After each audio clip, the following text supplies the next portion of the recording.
Alhamdulillah pada kesempatan hari ini kita bersama-sama bisa mengkaji satu tema yang saya kira ini satu tema yang sangat menarik dan tema terkait dengan keberagaman mahasiswa.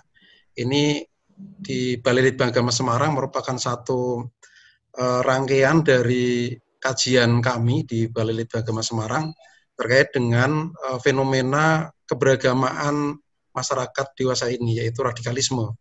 Dan dulu di awal sebelum jadi 2016 itu kami melakukan penelitian terkait fenomena radikalisme di kelompok-kelompok masyarakat, di ormas-ormas. Kemudian tahun 2017 di kawan-kawan Rohis, kemudian di tahun 2018 yang kami melakukan di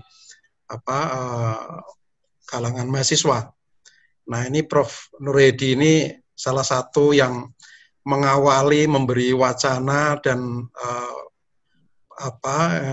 pengetahuan terkait dengan radikalisme. Dulu kami ingat di akhir tahun 2015 kalau nggak salah, Prof. Nurhedi yang membekali kami untuk melakukan penelitian-penelitian ini. Kemudian juga di tahun 2017 kalau nggak salah ya, Prof, di Grand Jury itu kami menyusun kontraradikalisme untuk kalangan terutama generasi muda nih, Prof. Nurhedi juga berkenan untuk memberi petunjuk-petunjuk. Bapak dan Ibu partisipan di diskusi ini, saya akan coba paparkan beberapa hal yang menjadi temuan kami. Sudah kelihatan, ya?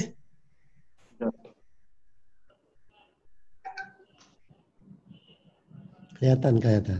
Sudah kelihatan, ya. Ya. Jadi sebagai untuk mengawali, jadi memang landasan atau latar belakang mengapa kami melakukan penelitian terkait dengan mahasiswa ini, tentu karena mahasiswa ini memiliki satu posisi yang sangat strategis. Dulu waktu kita jadi mahasiswa itu kita selalu istilahnya dibombong bahwa kita mahasiswa ini adalah agen perubahan, juga sebagai kreatif minority. Tidak banyak orang yang punya kesempatan menjalani pendidikan di tingkat tinggi, dan itu menjadikan kesempatan yang sangat luas bagi mahasiswa itu untuk mengeksplor kemampuan dan potensi dirinya. Dan sebagai agen perubahan, saya kira kita semuanya sama-sama mafhum bahwa kiprah para mahasiswa, para pelajar ini sejak era pra-kemerdekaan sampai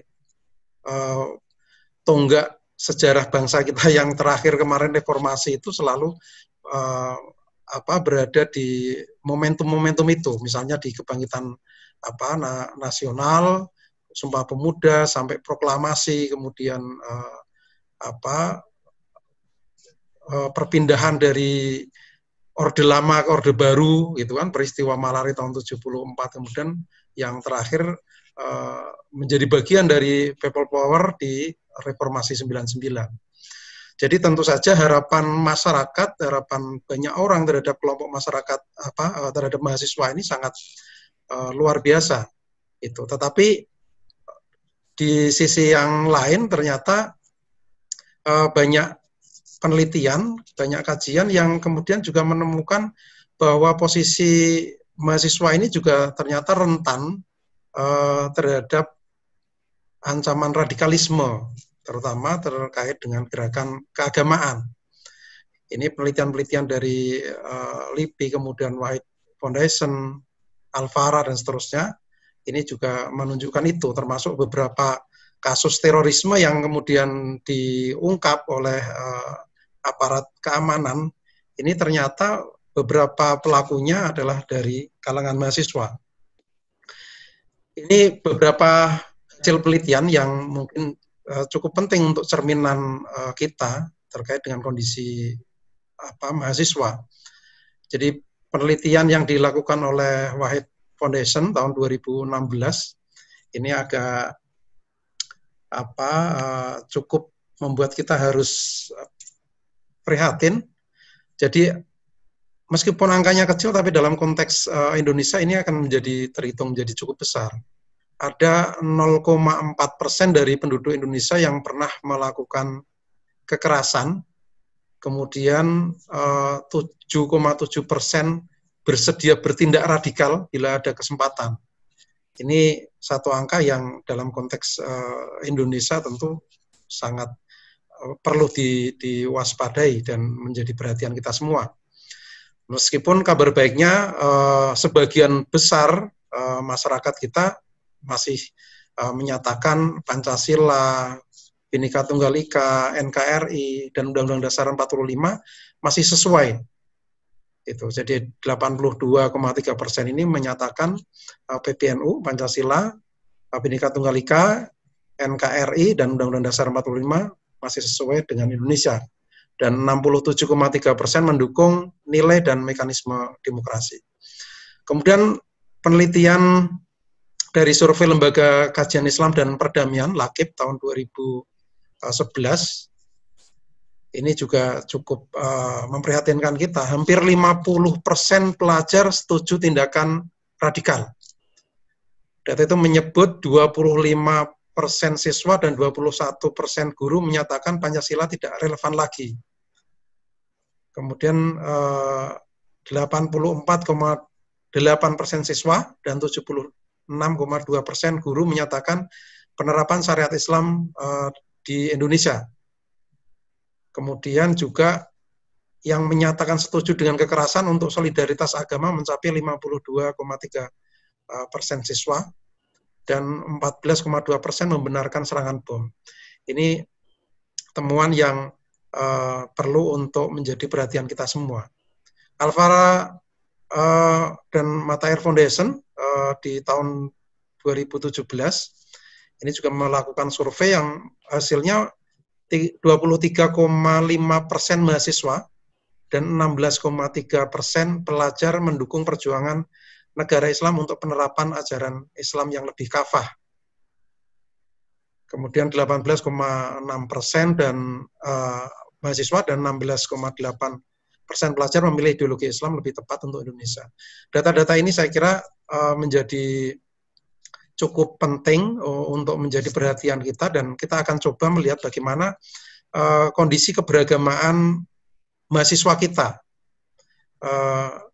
Secara umum yang kami lakukan adalah dengan pendekatan kualitatif. Di riset ini kami berfokus pada aktivitas gerakan dan relasi keagamaan mahasiswa Muslim di perguruan tinggi. Tentu harapan kami temuan-temuan ini nanti akan punya manfaat bagi para pengambil kebijakan, para pengelola perguruan tinggi, terutama perguruan tinggi umum, terkait dengan aktivitas keagamaan mahasiswa. Kami mengambil lokus di 6 perguruan tinggi umum di 5 provinsi, yaitu di Jawa Tengah, Jawa Timur, Kalimantan Barat, Kalimantan Tengah, dan NTB. Kemudian sebagai pendekatan kami mencoba untuk menggunakan teori gerakan sosial. Jadi ada 3 hal yang cukup penting untuk memotret gerakan sosial, yaitu political opportunities, mobilizing structure, dan cultural framing. Kemudian untuk pengumpulan data, kami menggunakan teknik wawancara, observasi, kemudian juga melakukan beberapa kali FGD dan kajian pustaka. Nah, ini beberapa hal yang akan saya paparkan berikut ini terkait dengan sejarah. Tapi saya kira ini akan cukup penting untuk melihat bagaimana kiprah dan aktivitas dari gerakan mahasiswa Muslim. Jadi pada masa pra-kemerdekaan, aktivitas para pelajar itu tidak hanya didominasi oleh kelompok-kelompok yang tidak berafiliasi dalam kelompok yang menyatakan kelompok Muslim gitu ya. Jadi di pra-kemerdekaan itu ada kelompok-kelompok pemuda yang sudah menggunakan nama Islam seperti Jong Islamiten Bond, kemudian Student Islamic Studies Club. Ini di masa pra-kemerdekaan yang ini juga turut dalam kiprahnya di Sumpah Pemuda. Kemudian kelahiran HMI, PMII, kemudian berlanjut IMM, ini juga punya kiprah yang cukup besar, terutama di masa penggulingan Orde Lama, terlibat di gerakan KAMI, Kesatuan Aksi Mahasiswa Indonesia, ataupun di Kesatuan Aksi Pelajar Indonesia. Kemudian pada era-era 70-an ini, era-era di mana Orde Baru mulai menguatkan taring otoritarianismenya. Jadi terkait dengan aktivitas mahasiswa yang banyak berkiprah di dunia politik, ini mulai ada pembatasan, misalnya dengan kebijakan NKK-PKK tahun 78. Nah, ini membuat mahasiswa tidak bisa bergerak bebas di dunia politik, di wilayah politik. Kemudian mahasiswa mencari jalan lain yang lebih safe, lebih aman untuk beraktivitas, yaitu salah satunya adalah gerakan keagamaan. Nah, antara yang cukup pengaruh di dalam pergerakan keagamaan mahasiswa, itu yang pertama adalah Revolusi Iran tahun 79. Ini yang cukup memberi banyak inspirasi dan memberi pengaruh besar dalam pergerakan keagamaan di Indonesia.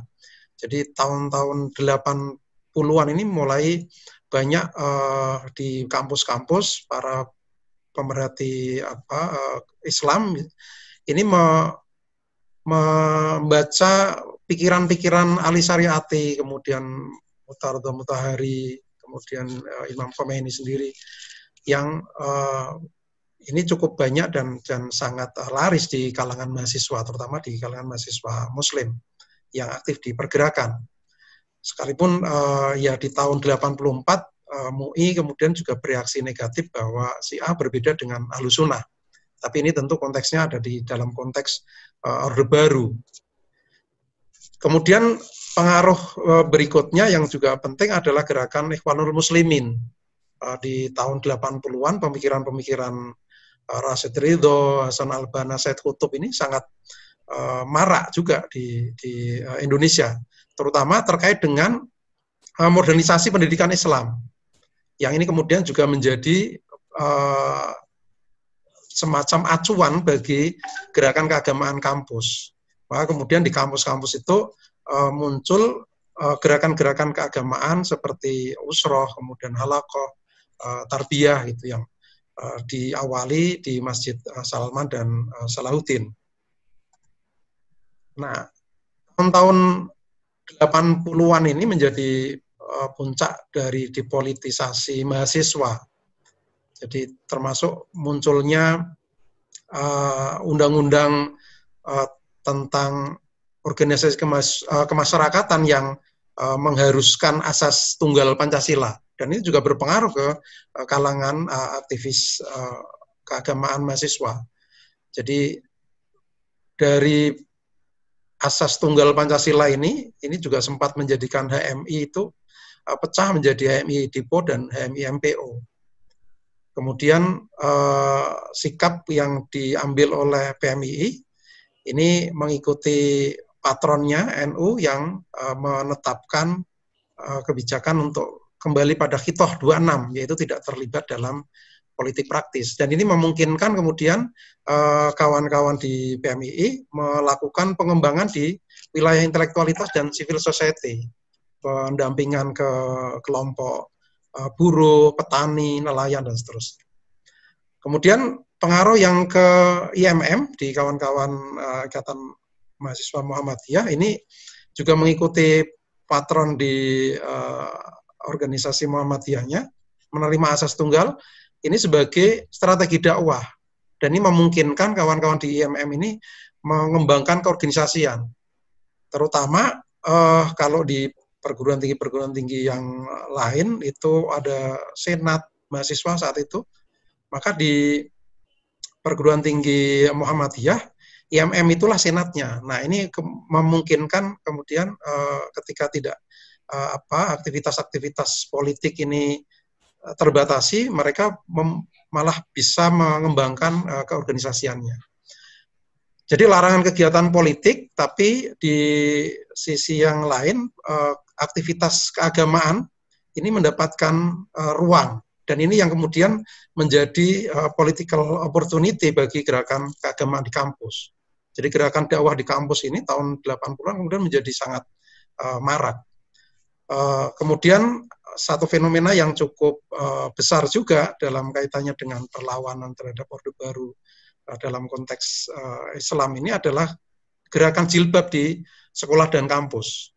Ini kalau saya mungkin masih mengalami ketika masih di SMA. Kebetulan SMA saya SMA negeri dan kawan-kawan di seksi ketakwaan saat itu mendorong kawan-kawan yang lain itu untuk menggunakan jilbab. Nah, itu juga jadi rame di sekolahan dan sempat diancam oleh Pak Kepala Sekolah. Meskipun kemudian gerakan jilbab ini mendapatkan hasil karena kemudian juga kebijakan selanjutnya di akhir-akhir tahun 80-an itu pemerintah Soeharto mulai mendekati kekuatan Islam. Nah, termasuk melegalkan jilbab itu juga bagian dari upaya untuk mendekati kelompok Islam. Nah, gerakan dakwah kampus ini sejak tahun 70-an ini sebenarnya sudah mulai ada aktivitas-aktivitas berbasis masjid. Di ITB ada Jamaah Masjid Salman, kemudian di UI Jamaah Masjid Arif Rahman Hakim, kemudian Masjid Solahuddin di UGM. Ini masjid-masjid yang cukup terkemuka dan menjadi perintis bagi aktivitas dakwah kampus. Nah, aktivitas dakwah kampus ini kemudian juga mendapatkan dukungan yang cukup besar, terutama ketika Dewan Dakwah Islamiyah Indonesia, DDI ini punya program Bina Masjid Kampus. Nah, DDI ini banyak bekerja sama dengan lembaga Timur Tengah dan Arab Saudi. Ini yang kemudian membawa dan memperkenalkan pemikiran-pemikiran Timur Tengah ke Indonesia, terutama pemikiran Ikhwanul Muslimin dan Salafi. Ikhwanul Muslimin ini aktivitas yang kemudian pengaruhnya di dalam gerakan keagamaan adalah terbentuknya gerakan-gerakan tarbiyah yang ini menjadi pendorong munculnya lembaga dakwah kampus atau LDK. Kemudian dari kampus-kampus yang bermunculan LDK ini mereka berkomunikasi dan di tahun 86 membentuk namanya Forum Silaturahmi Lembaga Dakwah Kampus. Nah, FSLDK ini yang kelak pada masa transisi Orde Baru ke era reformasi melahirkan organisasi KAMI, Kesatuan Aksi Mahasiswa Muslim Indonesia. Nah, gerakan yang cukup penting dalam konteks gerakan keagamaan ini adalah gerakan Islam transnasional. Itu. Jadi setidaknya kita mengenal ada 3 kelompok di gerakan Islam transnasional itu. Yang pertama Ikhwanul Muslimin, ini yang kemudian dengan gerakan tarbiyahnya, yang para eksponennya kemudian mendirikan PKS, Partai Keadilan Sejahtera, yang dulu di tahun awal reformasi itu namanya PK, Partai Keadilan, yang sekarang sudah sejahtera jadi tambah PKS.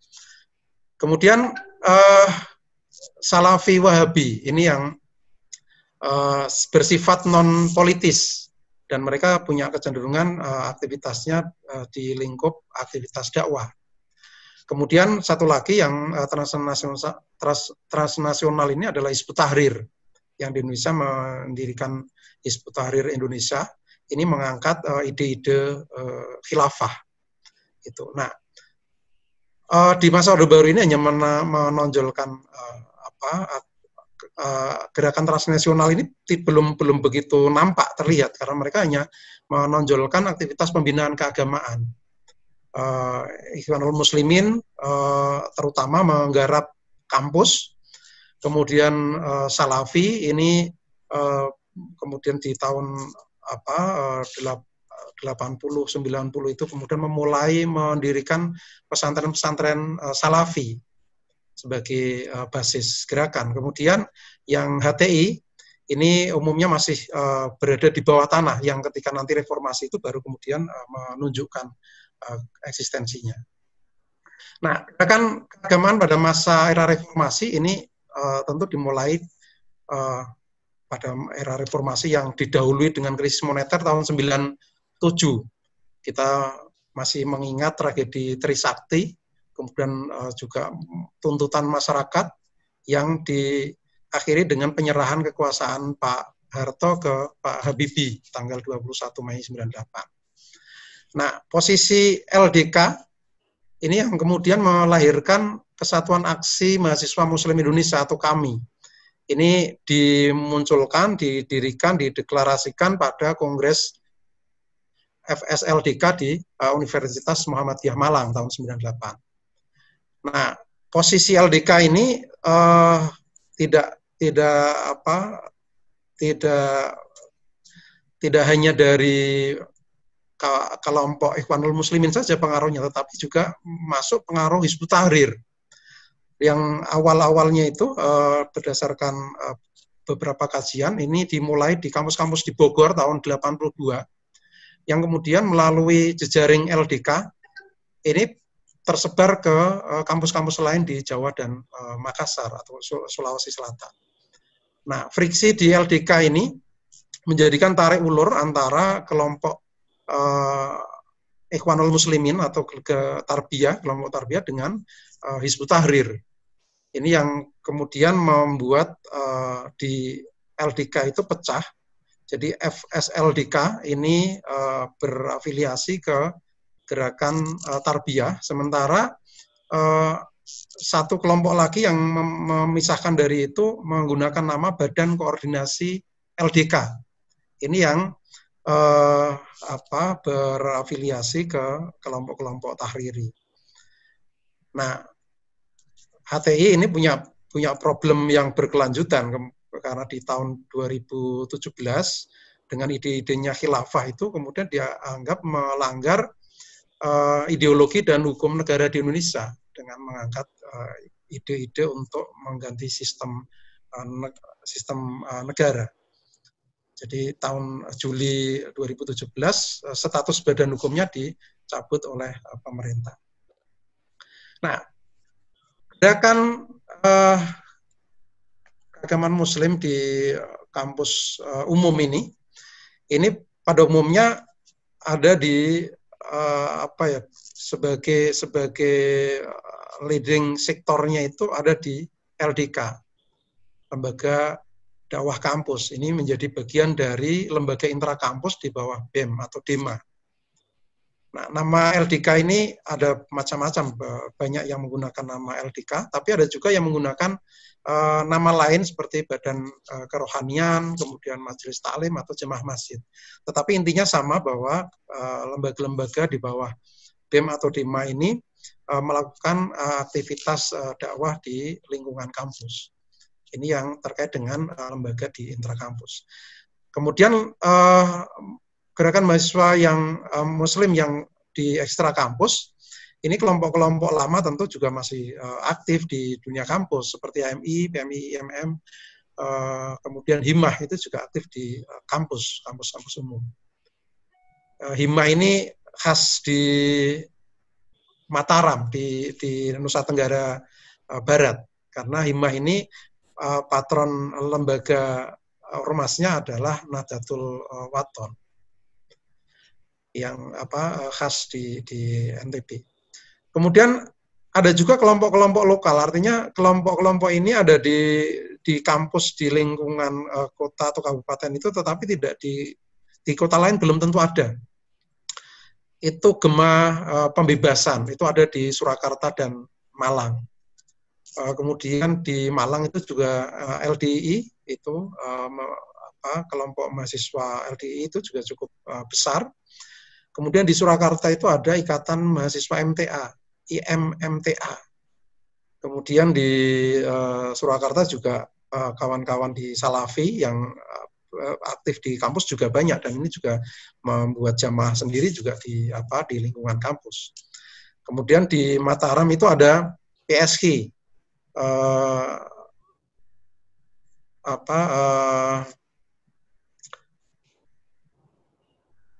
kelompok yang dia concern di studi Al-Quran. Ini ada di Mataram.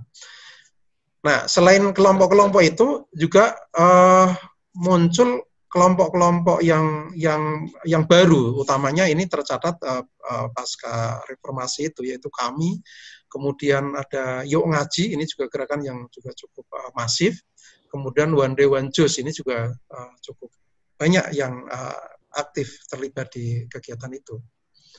Nah, ini temuan yang kami dapatkan terkait dengan bagaimana tipologi, bagaimana karakteristik keagamaan mahasiswa milenial, ini cukup menarik ya.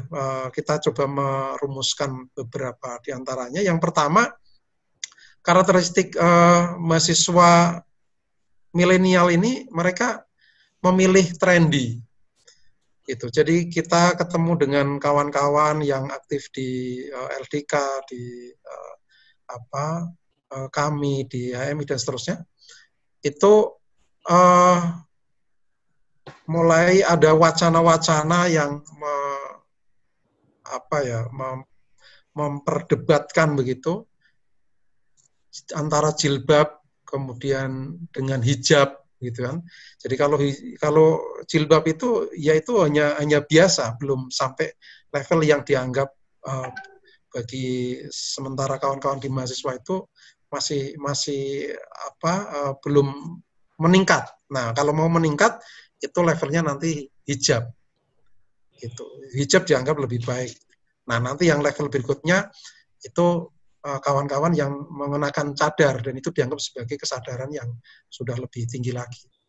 Nah, ini menariknya dalam konteks mode gitu ya, mode yang dipakai oleh kawan-kawan di mahasiswa di kampus ini, sekalipun mereka mengenakan hijab, bahkan mengenakan cadar, mereka itu tetap mencoba untuk tampil trendy. Jadi mereka memadukan antara kepentingan modis, kepentingan mereka untuk tampil modis dengan ideologis. Nah, ini menarik.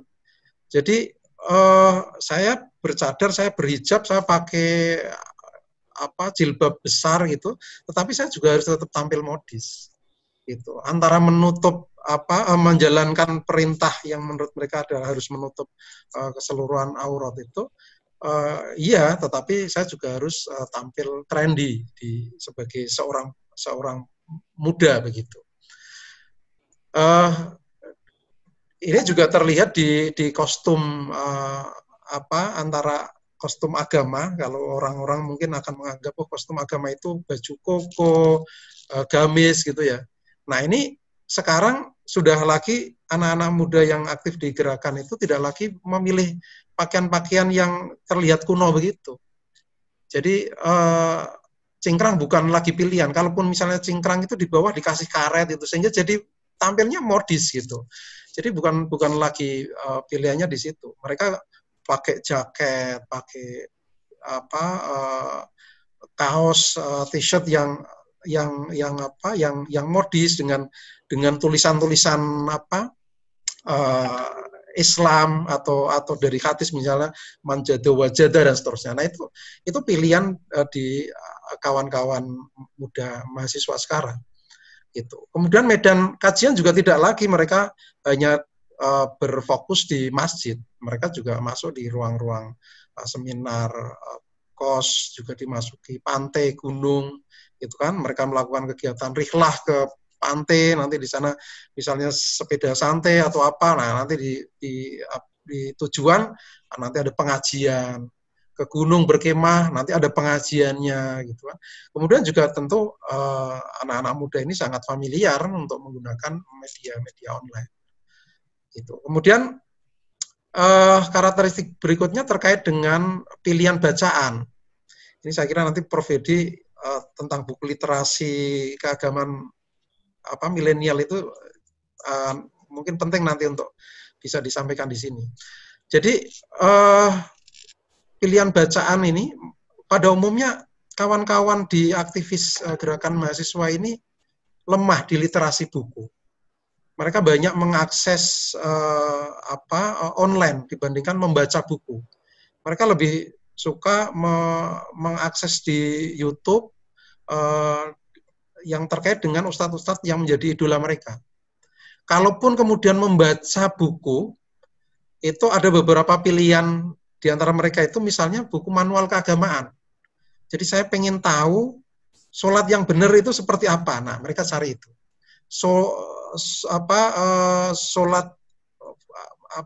Sholat duha punya fungsi untuk datangkan ini, sholat ini dan seterusnya. Itu yang sifatnya manual keagamaan. Puasa seperti ini dan seterusnya. Ini bagi mereka dianggap cukup penting untuk memperbaiki bagaimana sikap keberagaman mereka ditunjukkan dengan ritual-ritual itu. Kemudian sastra Islami ini juga jadi pilihan mereka yang paling cukup banyak yang membaca sastra Islami. Misalnya tulisan ayat-ayat cinta dari Bang Habibur Rahman itu, kemudian buku-bukunya Asma Nadia dan seterusnya. Itu yang sastra-sastra Islam yang banyak dibaca. Nah, kawan-kawan ini juga lebih suka mendengar daripada membaca, gitu. Kalaupun membaca ya tadi itu membaca di online yang lebih cenderung ringkas, begitu. Nah, karakter berikutnya terkait dengan gairah keagamaan. Mereka punya gairah keagamaan ini karena mereka ingin menghindari situasi moralitas yang dianggap negatif. Jadi ada moral panic bahwa ini pacaran itu tidak boleh, terlarang,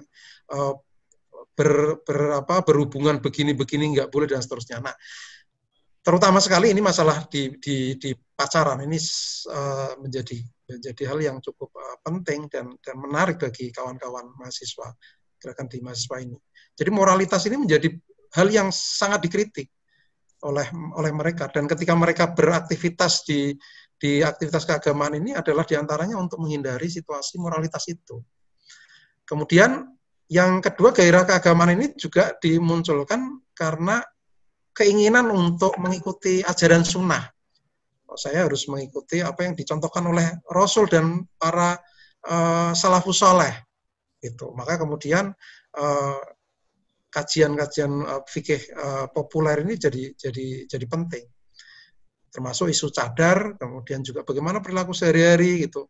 Sampai hal-hal seperti misalnya bagaimana cara makan gitu kan, sampai ada tutorial kawan-kawan di satu perguruan tinggi itu cerita sedang mengikuti kajian itu tutorial di YouTube itu bagaimana makan bakwan menurut sunnah. Nah, itu menarik.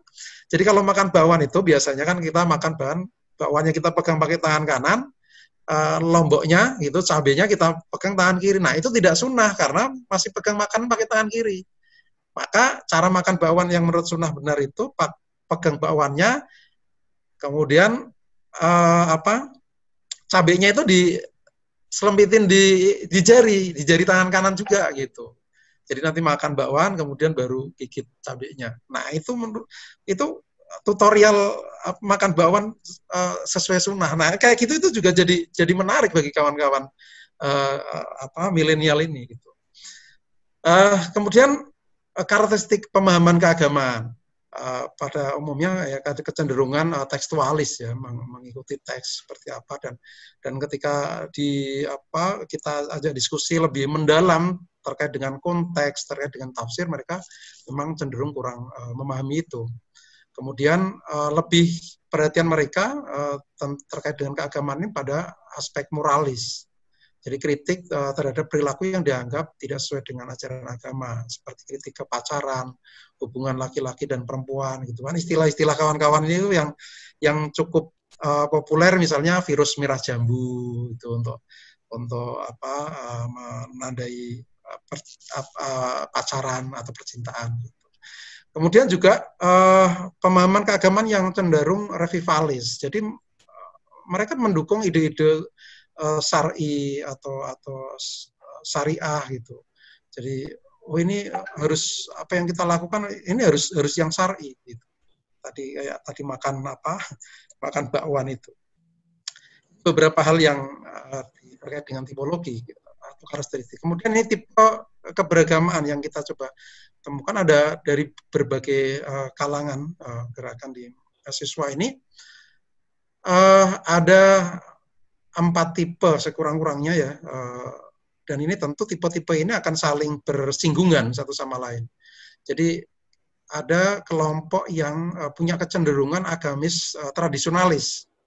Ini kawan-kawan yang orientasi kegiatan keagamaannya banyak melakukan praktek-praktek keagamaan tradisional, termasuk dengan tradisi populer di masyarakat seperti yasinan, tahlil, sholawat itu. Nah ini pada umumnya kawan-kawan di kelompok ini berjejaring dengan kelompok atau ormas tradisional yang banyak mengapresiasi aktivitas-aktivitas budaya tradisi lokal. Ini seperti di kawan-kawan PMII, kemudian di PSI, Himah itu juga banyak yang aktif di kegiatan-kegiatan populer ini. Kemudian kelompok agamis revivalis. Ini kawan-kawan yang orientasi kegiatan keagamaannya lebih banyak ditujukan untuk meningkatkan pengetahuan dan pengamalan keagamaan, terutama pengamalan-pengamalan yang dianggap lebih sesuai dengan ajaran dan tuntunan Nabi dan para salafus soleh. Ini umumnya berjejaring ke kelompok transnasional. Ini kawan-kawan di LDK, kemudian kami, kemudian kawan-kawan mahasiswa yang di kegiatan salafi, ini umumnya masuk di kategori ini. Kemudian ada kelompok politis konvensional. Ini istilah konvensional ini untuk menunjukkan gerakan-gerakan lama saja sebenarnya bagi saya. Jadi berorientasi pada penguatan kesadaran politik dan keagamaan melalui kajian dan aksi. Ini umumnya adalah organisasi mahasiswa yang memang sudah lama seperti HMI, PMI, IMM. Dan ini umumnya berjejaring ke ormas-ormas mainstream seperti NU, Muhammadiyah. Kemudian kelompok politis baru. Ini berorientasi pada penguatan kesadaran keagamaan dan politik keagamaan melalui kajian aksi dan jejaring ke kelompok transnasional. Jadi kawan-kawan yang kita lakukan kajian ini banyak yang misalnya dari kelompok XHTI, kemudian juga BMI itu Back to Muslim Identity. Ini dari kelompok XHTI, kemudian Yuk Ngaji dan Sahabat Hijrah. Ini saya kira 4 kelompok ini yang kita coba petakan. Macam ini, jadi tentu ada irisan-irisan dari kelompok-kelompok atau tipe kelompok yang kita teliti. Kemudian bagaimana gerakan sosial yang di keagamaan mahasiswa ini? Yang pertama kita coba lihat dari political opportunities. Jadi akses pada institusi politik, konteks demokrasi itu, kemudian ada afiliasi baik langsung atau tidak langsung dengan partai politik.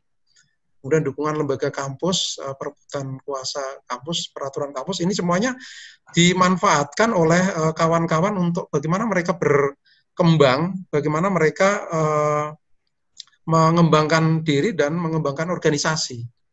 Itu. Kondisi politik lokal dan nasional ini juga menjadi pertimbangan bagaimana mereka memilih isu dalam aktivitas kegiatan mereka. Termasuk kemarin misalnya isu gerakan politik Islam, kemudian pelarangan HTI itu juga jadi perbincangan yang cukup seru di kalangan mereka. Gitu. Nah, mereka memanfaatkan isu-isu itu untuk kemudian bisa tampil dan mendorong atau merekrut kawan-kawan yang lain untuk bergabung. Gitu. Nah, termasuk memanfaatkan di peluang politik ini adalah memanfaatkan bayangan bayang elit kampus, elit politik, terutama di kampus. Jadi di kampus ada kelompok-kelompok kepentingan di para dosen, misalnya di para pimpinan, misalnya itu akan sangat berpengaruh besar terhadap aktivitas keagamaan mereka, aktivitas mereka sendiri.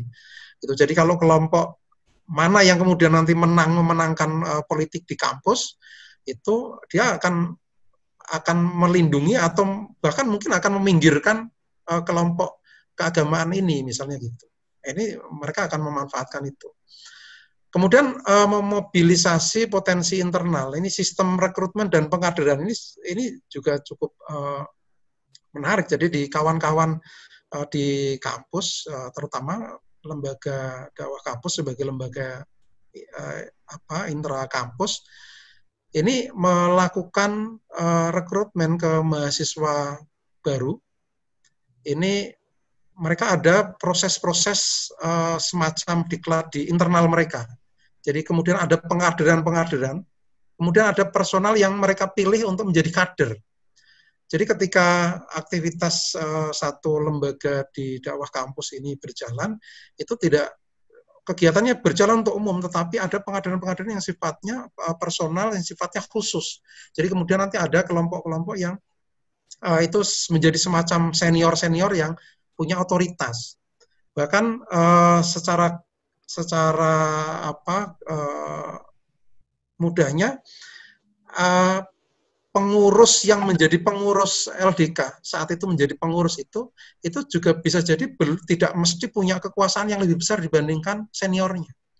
Nah, ini yang kemudian jadi persoalan kaitannya dengan kebijakan di kampus. Misalnya kampus menginginkan untuk ada gerakan-gerakan moderasi, tetapi itu bisa terhalang karena kawan-kawan yang ada di kampus sendiri itu tidak berkiblat kepada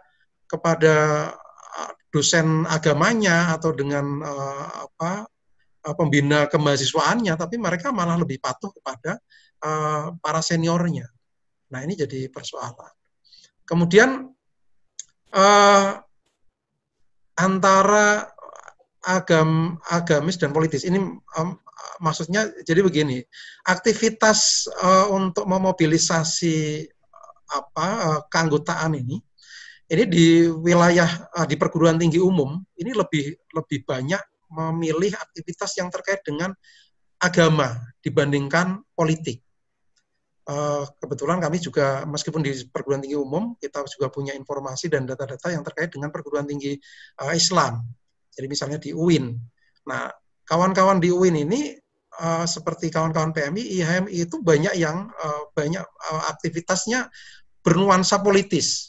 Nah, bernuansa politis ini tidak cukup menarik kalau di perguruan tinggi umum. Yang lebih menarik itu ya kajian agama, tahfidz gitu, menghafal Al-Quran, kemudian membaca Al-Quran dengan benar gitu, tahsin gitu. Nah, itu lebih menarik dibandingkan aksi-aksi untuk demonstrasi terhadap kepala daerah misalnya dan seterusnya. Nah, ini pilihan isu jadi menarik. Kemudian strategi dakwah yang dilakukan oleh kawan-kawan di kampus ini juga sekarang sudah mulai menarik. Jadi di beberapa kota yang meneliti di Malang ini menemukan ada kelompok yang ngafe itu ngaji di kafe. Nah, ini anak-anak muda sekarang akrab dengan dunia kafe yang kalau ya mereka pengen nongkrong di sana, tapi di sana itu ya harus sesuai sunnah, maka kemudian ada ngafe itu, ngaji di kafe. Kemudian ada komunitas pang muslim ini strategi-strategi dakwah yang mulai menarik dikembangkan oleh kawan-kawan mahasiswa. Kemudian jejaring alumni ini juga punya pengaruh besar tadi yang saya sampaikan. Kemudian terkait dengan ya. Oh, Pak Wahab. Kemudian yang terkait dengan framing ini isu-isu gerakan yang diangkat ini isu-isu keagamaan seperti isu bela Islam, penodaan agama, anti Syiah ini jadi isu yang jadi perhatian. Isu politik juga begitu, bagaimana politik Muslim, hukum Islam, khilafah gitu. Isu global juga ternyata menjadi minat dan beberapa kali banyak kegiatan-kegiatan yang terkait dengan peduli Palestina, kemudian juga konflik di Suriah. Nah, ya ini bagian dari penjelasan tadi di awal saya kira, kemudian ini juga sama. Nah, untuk jaring sosial politik ini saya kira menarik juga. Jadi jejaring kegiatan di intrakampus ini umumnya mereka akan melakukan jejaring dengan yang seideologi. Yang tradisionalis akan dengan tradisionalis, yang revivalis dengan yang revivalis atau fundamentalis dan begitu seterusnya. Kemudian jejaring selanjutnya yang tadi pertama terkait dengan ideologi, yang kedua terkait dengan skill keagamaan. Jadi kawan-kawan ini juga ada yang kemudian saling berseberang, menyeberang kelompok itu untuk mendapatkan skill keagamaan. Misalnya ada yang dia secara ideologis misalnya lebih senang dengan revivalis, tetapi dia ingin mendapatkan skill tilawah, membaca Al-Quran secara bagus dan tahfidz, yang itu ada di kelompok yang lain. Nah, ini kemudian jadi menarik. Kemudian isu bersama ini tentu bisa dilakukan mereka berjaring bersama-sama. Kemudian interaksi sosial antar UKM keagamaan ini bisa bersifat asosiatif, bisa disosiatif. Ini saya kira juga terkait dengan politik mahasiswa sendiri. Itu. Kemudian jejaring non mahasiswa ini juga cukup banyak yang dilakukan. Ada yang dengan pesantren tradisional, pesantren salafi, dengan ormas-ormas. Kemudian juga jejaring terkait dengan aksi ini dengan kelompok ex-HTI, relawan Palestina, ormas. Ini juga menjadi jejaring mereka. Nah, membandingkan ya ini di perguruan tinggi umum LDK dan kami ini menjadi sangat kuat, sementara HMI, PMI, MM ini tergantung peta politik elit kampus. Sementara kalau di perguruan tinggi Islam, HMI, PMI, MM ini bisa lebih kuat sesuai peta politik kampus, sementara LDK dan kami umumnya kurang menonjol. Nah, jadi gerakan mahasiswa ini akan sangat tergantung konteks politik lokalnya, dukungan elit kampus. Kemudian juga daya tarik keagamaan revivalis di perguruan tinggi umum ini adalah pencarian nilai agama. Nah, ini strategi untuk penanganan atau pembinaan kawan-kawan di perguruan tinggi umum, saya kira perlu mempertimbangkan ini. Sementara kalau di perguruan tinggi agama, ini malah sebaliknya, mereka akan mencari suasana segar di luar agama, misalnya seperti aksi-aksi politik itu. Nah, satu hal lagi yang menjadi temuan kami yang saya kira cukup penting, bahwa HTI sekalipun sudah dicabut legalitasnya oleh negara, ini kemudian mereka melakukan banyak metamorfosa. Ada yang membentuk namanya Back to Muslim Identity atau BMI, kemudian Yuk Ngaji dan Sahabat Hijrah. Ini yang kami temukan di Mataram. Kemudian di Kalimantan Tengah ada banyak sosial media ini yang juga berafiliasi dengan HTI. Kemudian di Malang itu ada BKLDK dan GEMA, pembebasan. Gerakan mahasiswa pembebasan. Kemudian juga muncul buletin Kafah, kemudian majalah Media Umat. Ini yang menjadi media-media dari kelompok ex-HTI, dan ini masih tetap beredar gitu. Ini beberapa contoh yang buku yang diterbitkan Islam Rahmatan lil Alamin, judulnya menarik, judulnya sangat soft begitu, Islam Rahmatan lil Alamin, tapi ujung-ujungnya tetap mendorong kepada pembentukan pemerintahan khilafah. Ini kegiatan Yuk Ngaji yang di Mataram yang mendatangkan Felix Xiao. Kemudian ini buletin Kafah. Ini undangan-undangan untuk mengikuti kajian dari kelompok SHTI itu. Jadi Yuk Ngaji, kemudian Back to Muslim Identity. Ini yang menjadi bagian dari metamorfose ex-HTI. Ini juga ada. Termasuk yang Yuk Ngaji ini menarik sekali nih covernya. Artis Korea, ada apa dengan Korea? Ini mencoba untuk mendekatkan dengan psikologi anak muda. Kami anak muda ya harus tampil trendy, harus ya tidak kusut begitu. Nah, harus tampil semacam ini, harus tampil trendy. Dan ini sangat menarik bagi kawan-kawan muda itu. Nah, terakhir sebagai rekomendasi ini menjadi penting untuk menyusun sistem pembinaan lembaga keagamaan mahasiswa, kemudian juga menyusun panduan atau modul pembinaan mahasiswa oleh lembaga keagamaan mahasiswa, dan tentu saja gerakan moderasi pada lembaga keagamaan mahasiswa. Saya kira ini beberapa hal yang penting untuk dilakukan oleh pemerintah dan terutama perguruan tinggi.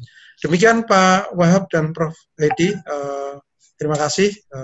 Nanti kita sambung lagi dengan diskusi. Pertama-tama saya ingin mengucapkan selamat dan apresiasi yang setinggi-tingginya kepada Pak Joko Triharyanto dan kawan-kawan ya, yang telah berhasil melaksanakan penelitian tentang beragama ala mahasiswa milenial di sejumlah kampus di Indonesia, 5 provinsi tadi ya, di 5 provinsi, dan dari penelitian yang dilakukan 2 tahun lalu ya, kemudian telah menghasilkan sebuah buku yang tampaknya sudah dicetak ini Pak Joko ya.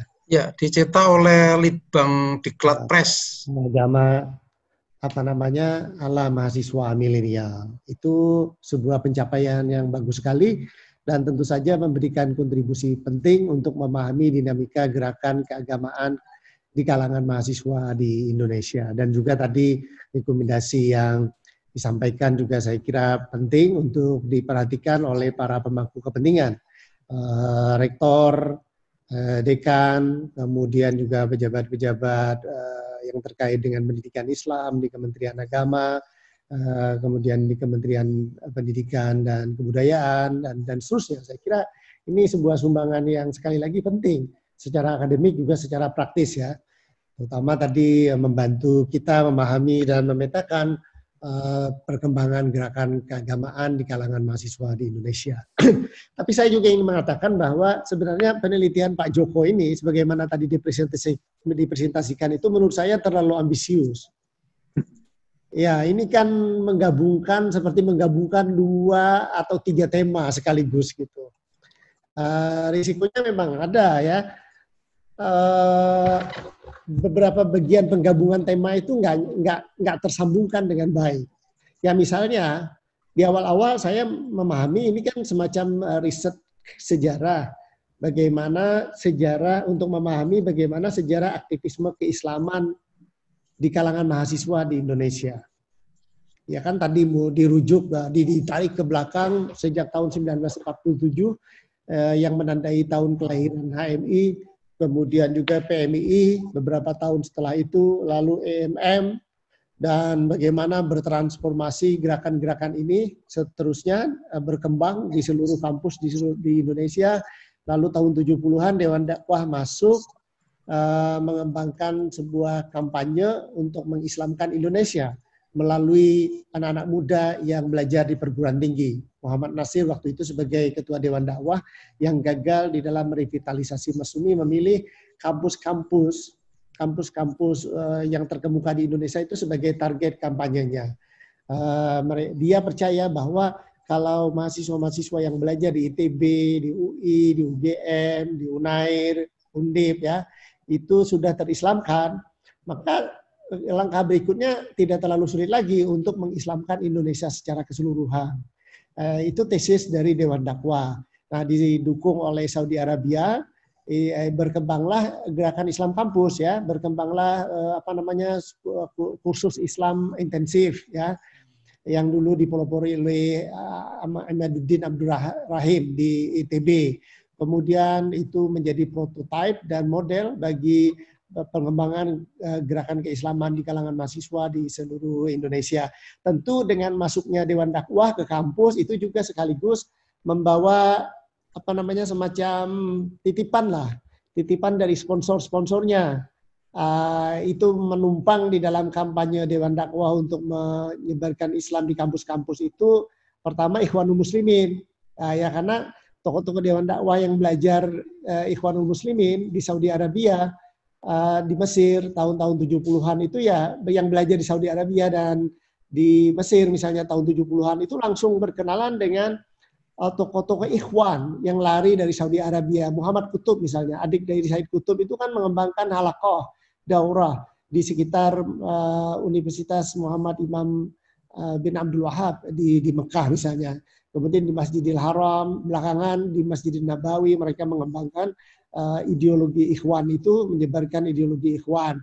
Nah, waktu itu masih satu paket dengan Wahabisme, terjadi perkawinan yang kita kenal sebagai syahwah Islamiyah.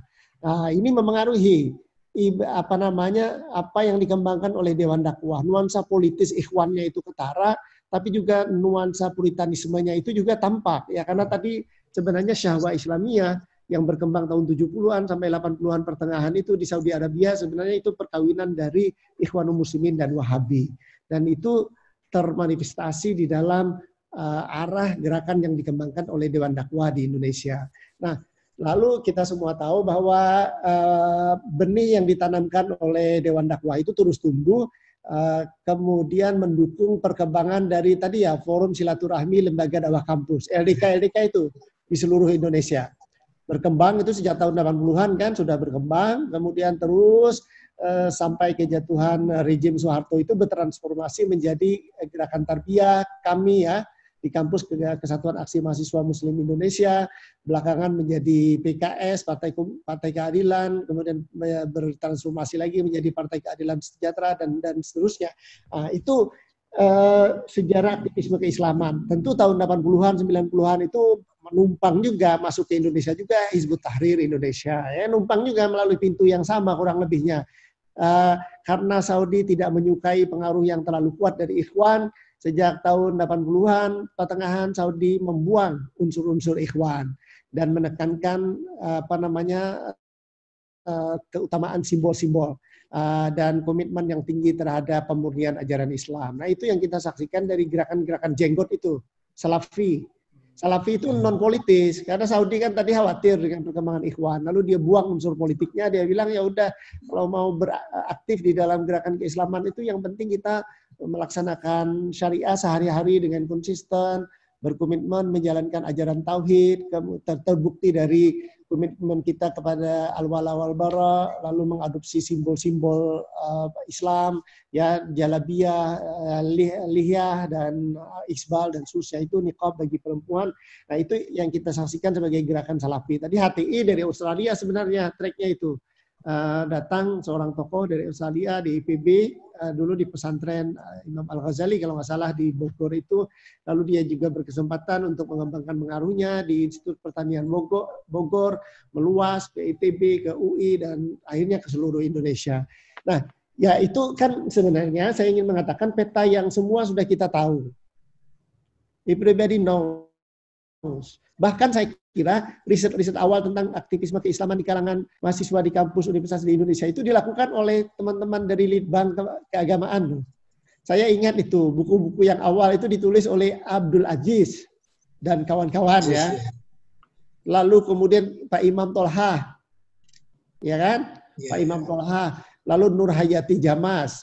Itu orang kalau ingin mengamati perkembangan awal dari gerakan keislaman di kampus yang harus baca buku mereka. Saya juga dulu baca tuh. Itu sumbangan sangat penting. Ya tetapi, ya nah kemudian perhatian orang terhadap gerakan keislaman di kalangan mahasiswa ini menjadi berlipat pasca kejatuhan rejim Soeharto. Karena tadi gerakan keislaman di kampus tidak bisa dipandang enteng.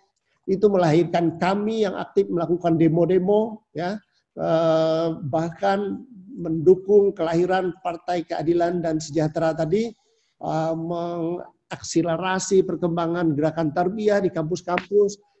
Tidak ada orang yang bisa mengabaikan pentingnya gerakan itu. Salafi juga menyebar luas, tidak hanya di kampus-kampus, tapi ke kampung-kampung, membentuk inklaf-inklaf, ya, pusat-pusat perkembangannya dan seterusnya di hampir seluruh provinsi di Indonesia. Nah, itu juga membuat orang tercengang. Loh, luar biasa ini. Ada apa? Kok bisa? Perkembangannya begitu dahsyat. Nah, sarjana-sarjana yang kemudian memberikan perhatian yang besar terhadap perkembangan aktivisme keislaman yang dipicu oleh perubahan signifikan pasca kejatuhan Soeharto itu ya ada banyak ya, diantaranya Yon Mahmudi itu. Yun Mahmudi, kemudian Rifki Rosad, Ali Damanik, Hamamizada, Ai Furqon, Imdadur Rahman, Samsul Rizal, saya sendiri, dan seterusnya. Ada banyak sekali nih kajian-kajian ini. Mereka berusaha menganalisis tentang transformasi gerakan tarbiyah menjadi PKS. Mereka berusaha membuat kategorisasi, melacak perkembangan Islam yang bergabung di kampus dan seluruhnya. Jadi sebenarnya sampai di situ penelitian yang dilakukan Pak Joko dan kawan-kawan ini sebenarnya yang mengulang apa yang sudah mereka lakukan itu. Bahkan dalam beberapa tingkat menjadi lebih sederhana gambarannya gitu. Karena skop ceritanya yang terlampau luas tadi, dari sejak berdirinya HMI dan seterusnya dilacak semuanya. Dan kemudian bagi saya tidak memberikan di dalam konteks itu ya, tidak memberikan warna yang menonjol terhadap literatur kesarjanaan yang terkait dengan aktivisme keislaman, katakanlah masa Orde Baru dan tidak lama setelah reformasi pada tahun 1998 itu. Nah, tapi bagian kedua ini menjadi menarik ya. Bagian kedua ini menjadi menarik karena itu bergeser dari tadi sejarah aktivisme keislaman di kalangan mahasiswa ke karakter keagamaan mahasiswa milenial. Hanya saya tidak mendapatkan penjelasan waktu membaca naskah ataupun tadi dari presentasi Pak Joko, itu bagaimana ini pergeseran dua tema ini bagaimana bisa dijelaskan dengan baik. Itu kayak jumping aja Pak Joko, kayak loncat gitu. Tiba-tiba kok ceritanya tentang karakter keagamaan mahasiswa milenial yang hybrid, trendy, tapi pada saat yang sama tekstualis, moralis, revivalis. Nah, ini menurut saya bagian yang terpisah dari yang pertama tadi. Kecuali kalau bisa membuat satu bab tambahan untuk menjembatani antara bagian pertama dengan bagian yang kedua. Bagaimana gerakan-gerakan yang berkembang sejak tahun 47 dan seterusnya bertransformasi begitu rumit tadi ya. Sebagaimana kita jelaskan di awal tadi. Kemudian bergeser ke arah yang lebih soft, yang arah lembut. Bergeser ke arah yang lebih hybrid. Bergeser ke arah yang saya dan Asep Bayat, teman-teman dalam satu proyek menyebutnya post-Islamism dulu. Atau popular Islamism dalam bahasa seorang peneliti dari Jerman ya. Itu popular Islamism. Bagaimana terjadi pergeseran itu? Apa yang membuatnya bergeser? Nah, nanti saya akan tunjukkan bahwa saya sudah mengamati pergeseran gerakan keislaman, aktivisme keislaman mahasiswa ini sejak 10 tahun yang lalu saya kira. Itu pertama saya bergabung ke dalam proyek yang dipimpin oleh Asep Bayat yang melahirkan buku ini. Saya tunjukkan nih. Being Young and Muslim, New Cultural Politics in the Global South and North. Itu proyeknya Asep Bayat dan Linda Herrera dan diterbitkan oleh Oxford University Press. Kami berusaha setengah mati di dalam proyek ini untuk menjelaskan bahwa anak-anak muda Muslim itu kan mereka sebenarnya berada di dalam situasi yang rumit ya. Di satu sisi mereka bersentuhan dengan globalisasi dan persentuhan dengan globalisasi itu membawa harapan, aspirasi, ekspektasi, keinginan anak-anak muda itu juga tidak bisa dipisahkan dari harapan, ekspektasi, keinginan, dan aspirasi yang berkembang seiring dengan globalisasi itu. Jadi seleranya itu jadi selera global gitu loh. Kalau anak-anak muda di seluruh dunia itu ingin tampil trendy, ingin tampil berwarna, ingin tampil keren, sebagaimana yang mereka tonton di internet, di YouTube, dan lain sebagainya itu, maka anak-anak muda Muslim juga begitu. Ya kan, kalau anak-anak muda di seluruh dunia itu ingin tampil misalnya dengan gaya-gaya punk atau gaya artis Korea, maka anak-anak muda Muslim di Indonesia dan di seluruh dunia Muslim juga pengennya begitu. Itu karena globalisasi yang begitu kuat memberikan tekanan terhadap pikiran mereka, aspirasi mereka, dan seterusnya. Tapi kan mereka pada saat yang sama orang Islam kan, beragama Islam. Dan anak-anak muda ini telah lama terpapar dengan gelombang Islamisme. Ideologi Islamisme itu masuk tuh ke dalam pikiran anak-anak muda di dalam konteks Indonesia sejak tahun 80-an. Pengaruh dari revolusi Iran, lalu juga dinamika di Saudi sepanjang tahun 70-an itu kemudian masuk ke Indonesia. Buku-buku yang tadi disebut ya, karya Hasan al-Banna, Sayyid Qutb, kemudian Maududi, Imam Khomeini, Murtada Mutahari, Ali Syariati, itu masuk memberikan warna terhadap pemikiran anak-anak muda di Indonesia sejak tahun 1980-an. Mereka tidak bisa ini melupakan ideologi Islamisme yang mereka kenal melalui aktivisme keislaman di kampus-kampus itu. Nah, di dalam buku ini kami berusaha menunjukkan ya, saya menulis dalam konteks Indonesia, bagaimana tuh anak-anak muda mendayung di antara keduanya tuh, antara identitas keislaman dengan youthfulness. Identitas kaum sebagai kaum muda, kemudaan ya, youthfulness. Itu bagaimana dia mendayung di situ, menegosiasikan keduanya itu. Ini akhirnya melahirkan praktik-praktik yang menarik, yang hybrid. Misalnya ada satu tulisan tentang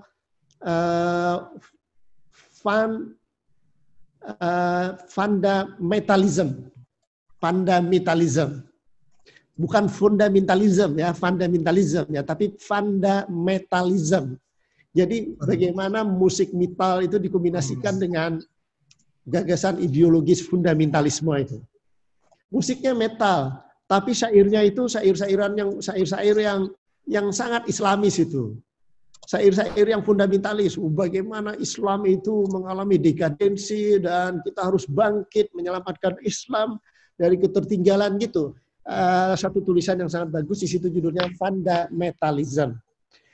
Nah, buku ini dahsyat. Saya meneruskan proyek ini setelah bergabung ke dalam proyek Being Young and Muslim. Saya bergabung ke dalam proyek Muslim Youth and the 9/11 Generation. Itu diedit oleh Adeline dan Benjamin Suarez. Buku itu juga sangat bagus.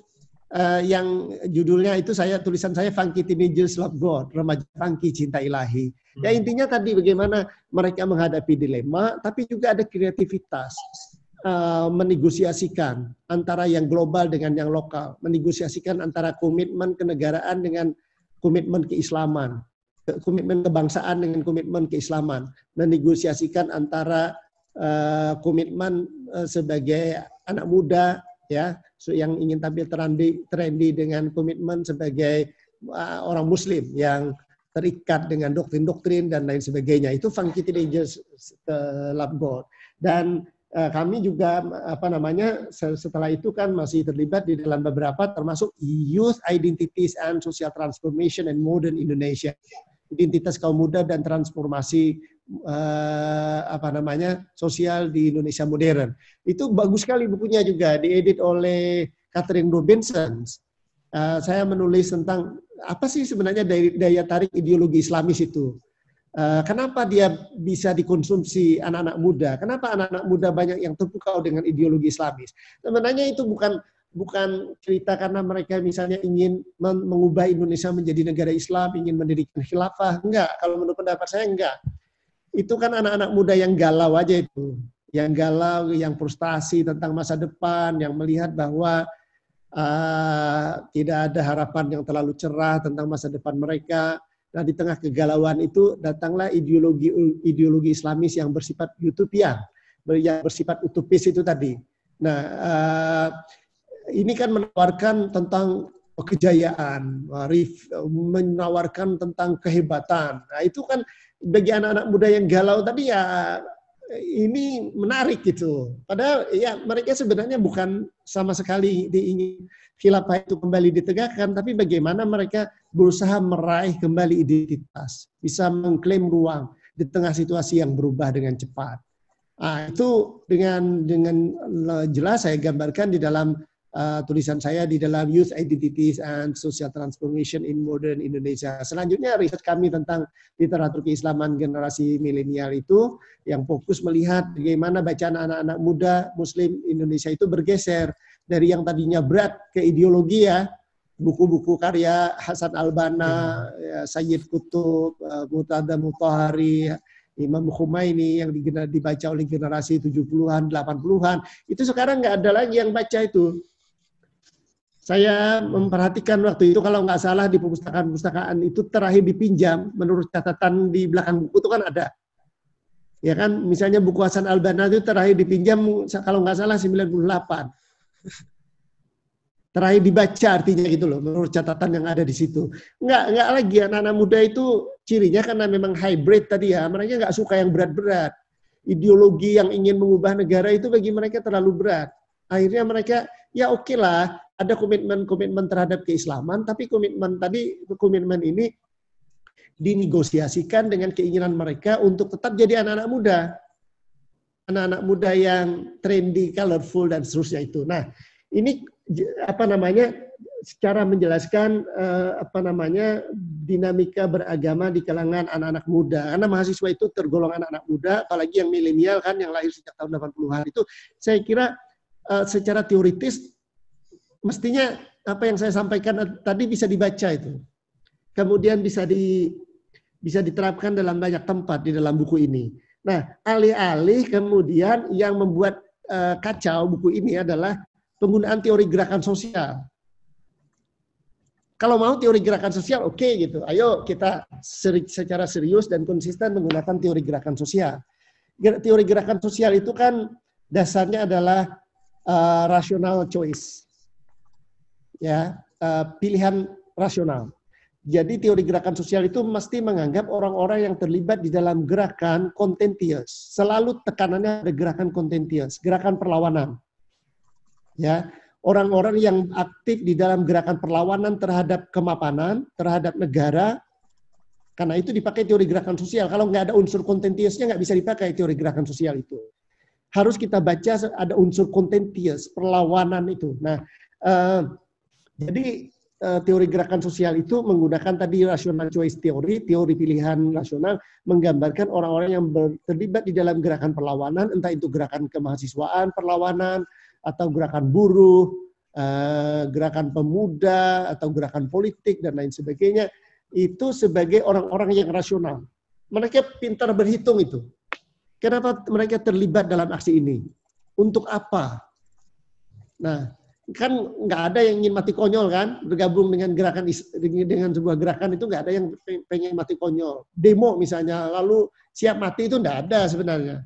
Mereka merasa demo bisa dilakukan dan itu dihitung ya memungkinkan gitu. Nah, lalu teori gerakan sosial itu terutama berguna untuk menjelaskan how, bagaimana sebuah gerakan muncul dan bertahan. Bagaimana sebuah gerakan kontentious tadi muncul dan bertahan. Itu tekanannya pada how. Dikritik oleh banyak ahli ya. Gerakan sosial bisa menjelaskan bagaimana sebuah gerakan muncul dan bertahan, tapi biasanya nggak bisa menjelaskan mengapa orang bergabung. Why-nya itu biasanya nggak bisa itu. Dijelaskan oleh teori gerakan sosial. Mengapanya itu harus dipinjam dari teori-teori yang berakar pada penjelasan mengenai grievances. Kesenjangan sosial, social grievances itu.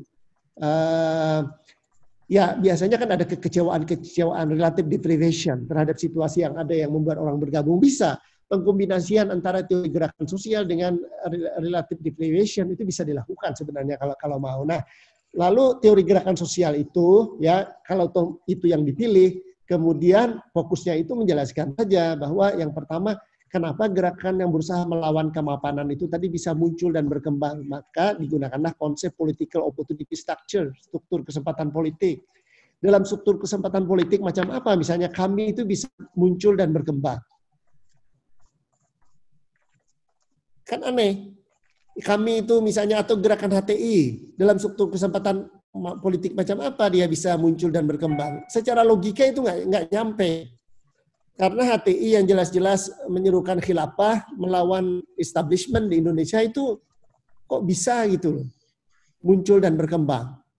Nah ini kan biasanya orang melihat pada friksi-friksi di dalam elit, ada dinamika-dinamika politik yang begitu rumit dan seterusnya diurai satu persatu sehingga orang bisa paham, loh kok bisa toh gerakan macam ini akhirnya muncul ke permukaan dan bahkan bertahan. Salafi yang mengembangkan gaya hidup yang eksklusif, ya menolak sistem masyarakat terbuka, ingin hidup di dalam ruang yang berbeda dengan yang lainnya. Nah, bagaimana dia bisa muncul? Nah, kita lihatlah perkembangan politik pada tahun 80-an, 90-an. Kemudian kita jelaskan ya dalam konteks nasional, internasional, kemudian kita jelaskan untuk memahami kenapa dia bisa muncul dan bertahan, mengapa dia bisa muncul dan bertahan. Nah, itu misalnya dan begitu seterusnya. Lalu benar yang kedua itu mobilizing structure. Kita melihat struktur mobilisasinya. Dia menggunakan struktur mobilisasi macam apa? Organisasi formal, informal, atau jaringan persaudaraan, jaringan kekerabatan, jaringan sosial, jaringan kebudayaan, atau apa yang dipakai sebagai basis struktur mobilisasi itu. Nah, diteliti dengan detail itu. Kemana? Dan biasanya nggak bisa banyak-banyak gerakan itu. Fokus saja pada 1-2 gerakan, kemudian diteliti dengan cermat. Dan yang ketiga, framing. Supaya gerakan-gerakan ini kan bisa mendapatkan dukungan yang luas dari masyarakat, ya, bisa mendapatkan hati lah di kalangan masyarakat luas, itu mereka menggunakan framing. Framing itu ya kayak orang jualan kecap nomor 1 itu loh. Walaupun gerakannya bertujuan A, tapi mereka nggak mengatakan A, mereka bisa mengatakan B, C, D, E, F. Itu tipu-tipu itu framing itu. Strategi orang jualan. Bagaimana memframe aksi yang sebenarnya mungkin tujuannya sangat politis, ingin mendapatkan akses kekuasaan, tapi mereka tidak akan mengatakan gerakan mereka bertujuan ingin mendapatkan akses kekuasaan. Mereka akan mengatakan bahwa gerakan ini bertujuan untuk misalnya menyadarkan umat Islam tentang bahaya dekadensi moral, macam-macam dan seterusnya itu. Sehingga banyak orang yang ketipu itu dengan menggunakan strategi framing itu. Nah, itu harus konsisten juga. Kalau mau menggunakan teori gerakan sosial, ayo gitu. Dari awal kita lihat teori gerakan sosial. Ini tadi misalnya fokus pada beberapa gerakan, kemudian kita lihat satu-satu bagaimana dia bertransformasi. Kenapa misalnya kami yang tadinya garang secara politis, teriak-teriak tentang syariah, tentang khilafah, tentang pendirian negara Islam atau gerakan tarbiyah, ya, gerakan-gerakan lain. Tetapi setelah diteliti tahun 3-4 tahun yang lalu, ternyata udah nggak garang-garang lagi gitu, sudah nggak begitu garang lagi. Salafi juga yang tadinya jenggotnya panjang, sekarang udah agak tipis misalnya gitu. HTI yang tadinya teriak khilafah, sekarang enggak, malah yuk ngaji, ngajak orang yuk ngaji. Kenapa pergeseran itu? Nah, kita jelaskan juga ada apa namanya political opportunity structure, struktur kesempatan politik. Mau tidak mau, ini Pak Joko dan kawan-kawan harus menjelaskan tentang apa namanya the global war on radicalism and terrorism, konteks perang global melawan radikalisme dan terorisme yang bergaung di Indonesia menjadi perang nasional, perang Indonesia melawan radikalisme dan terorisme. Itu kan sejak tahun 2001 ya, pasca serangan pemuda Arab ke WTC itu, apa namanya Presiden George W. Bush Junior waktu itu kan memproklamasikan perang, either with us or with them. Dan seterusnya Indonesia awalnya santai-santai, setelah mengalami pengoboman di Bali Oktober 2002, baru itu gelagapan. Pemerintah menyadari bahwa ini serius ancaman radikalisme ini. Nah, seterusnya kan pengoboman Bali kedua di Jakarta dan seterusnya sampai akhir 2009 itu masih banyak pengoboman. Nah, pemerintah semakin intensif melakukan kampanye melawan radikalisme dan terorisme. Dibentuklah BNPT, ya kan, Badan Nasional Penanggulangan Terorisme. Tadi nggak ada itu. Lalu Densus 88. Seterusnya berkembang ini.